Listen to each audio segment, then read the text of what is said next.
Hello, fellow human, on this bittersweet journey of being alive, and welcome back to Why Your Life Really Matters, the Podbook.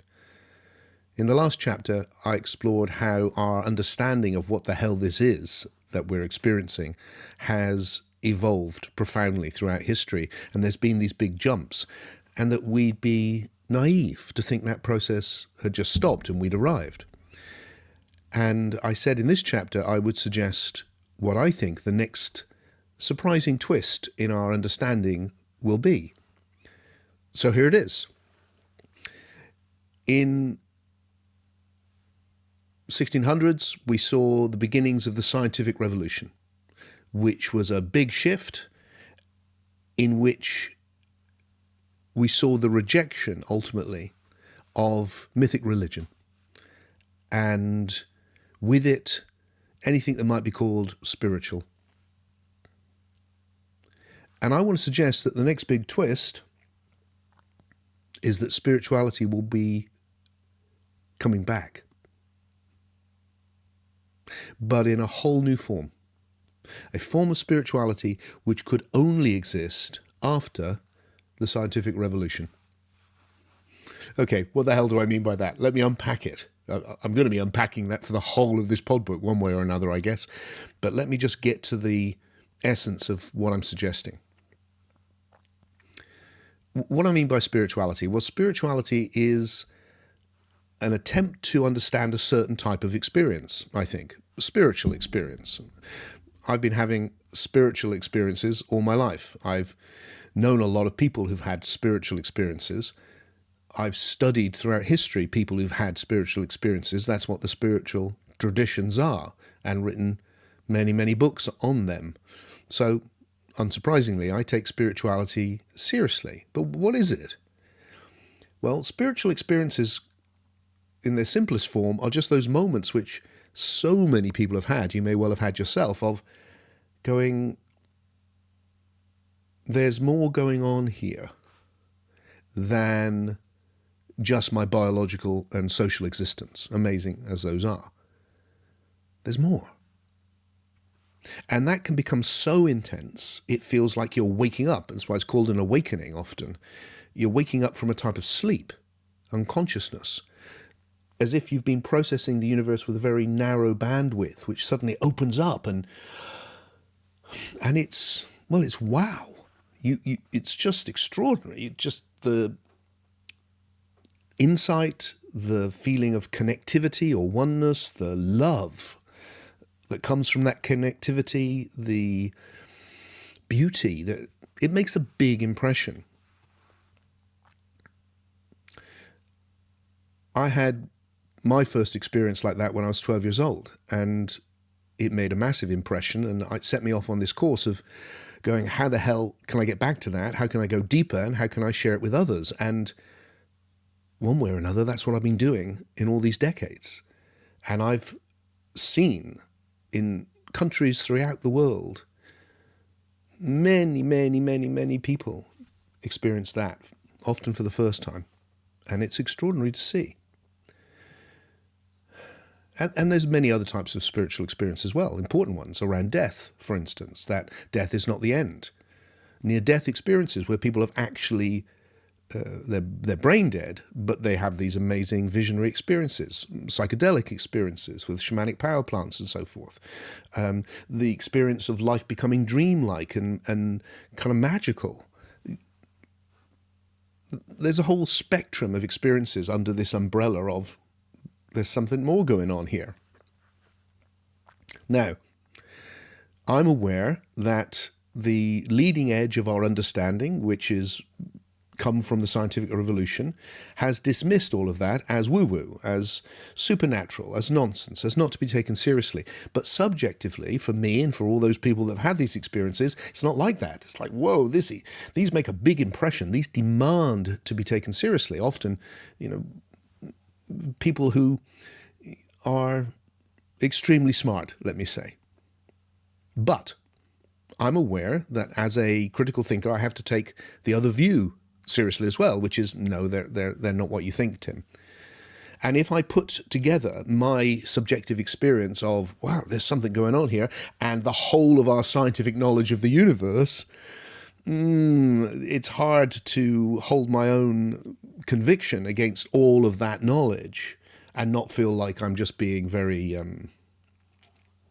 narrow and self-concerned. But I don't think it's a choice. I don't think it's a choice of either our scientific knowledge or taking spirituality seriously. I think they come together. And that is going to be the next big shift. And they're going to come together via an idea which has arisen through our immense scientific understanding of the universe, which has given us, just for the last 100 years, this extraordinary vision that the universe isn't a thing, it's a process. And it's a process of evolutionary emergence, meaning it's evolving and new things are arising all the time. And what has arisen is astonishing, because the current estimate is 13.8 billion years ago, the universe was gas, mainly hydrogen. And that hydrogen has evolved into you and me having this conversation about the universe. I mean, just, that's a hell of a vision, isn't it? But everything points to it. And that's seen these incredible jumps where the whole of the material universe has evolved and emerged, and then what's emerged from that is life in all of its complexity and sentience and consciousness, and then psyche. That experience you're having right now of a non-material experience where you have ideas and dreams, and it's where you're understanding the meaning of these funny noises I'm making on the biological level. All of that. Well, what I want to suggest is that we've misunderstood psyche, or have a very limited understanding of psyche. Now, the word psyche is an ancient Greek word. It means soul. Soul, psyche, mind, these are all words pointing towards that non-material experience you're having of images. And they all just come from different linguistic roots. That's their major difference. But if you trace them back etymologically, they're all about this. They're pointing to this. Okay. So the common view on the leading edge of science is, yeah, the psyche is a byproduct of the brain. And indeed, the brain is a byproduct of physics, as we explored in the first chapter. Everything gets reduced. I want to suggest the psyche is far more than that. That it's a new level of emergence. Just as life emerged as this whole new thing, as an ecology of life, so the psyche has emerged as a whole new thing, as an ecology of soul or psyche. And it's that domain which spirituality has always been exploring, except it only had the ideas available to it at the time, historically. And so it wasn't able to really understand what it is. So it's a bit like, you think of an example, thunder. The thunder, we hear the thunder. What's that? Says our ancient ancestor. Oh, it sounds a bit like someone hitting a big anvil with an axe. Maybe it's a super being, a god hitting an anvil with an axe. No one's going to go to that person. Yeah, well, maybe it's an effect from electromagnetism, because that's not going to make any sense to them. It's going to take a long time to get to that idea, a better idea. So along comes the scientific revolution, and it pushes away anything resembling there's a big man in the sky hitting an anvil, replaces it with something which is far better. It's an effect from electromagnetism. But people in the past were still hearing the thunder. They just didn't have the ideas with which to understand what it is. And what I want to suggest is that something similar is happening with spirituality. People in the past have been experiencing this level of reality. They just haven't known how to understand it as well as we can. Not because we're smarter, but because we're after. them. We can build on them. So I'm rejecting this perennial view that you see in spirituality that the ancients knew and we've forgotten, and gone, no, everything evolves. Everything. And they understood it. They were spiritual geniuses that understood it as best they could then,